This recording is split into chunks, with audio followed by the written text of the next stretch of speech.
Sir, will you sign Congress's border deal?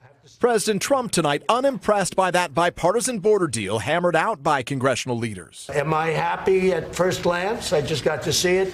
The answer is no, I'm not. I'm not happy. Still, the president wouldn't say whether he would sign or veto the bill before another partial government shutdown at midnight Friday. I don't think you're going to see a shutdown. I wouldn't want to go to it now. If you did have it, it's the Democrats' fault. But tonight, instead of threatening to declare a national emergency, the president's now hinting he'll take executive action to redirect money to pay for the wall. It's not doing the trick, but I'm adding things to it. And when you add whatever I have to add, it's all going to happen where we're going to build a beautiful, big, strong wall.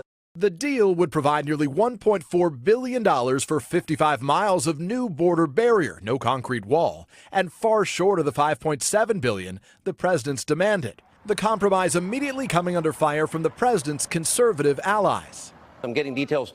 $1.3 billion? That's not even a wall, a barrier.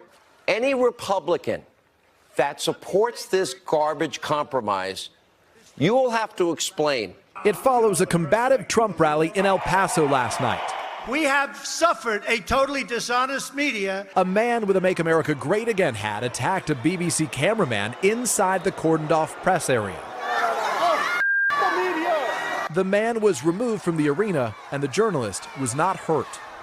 And tonight, Press Secretary Sarah Sanders released a statement on the president's behalf saying President Trump condemns all acts of violence against any individual or group of people, including members of the press. Hey, NBC News fans, thanks for checking out our YouTube channel. Subscribe by clicking on that button down here and click on any of the videos over here to watch the latest interviews, show highlights, and digital exclusives.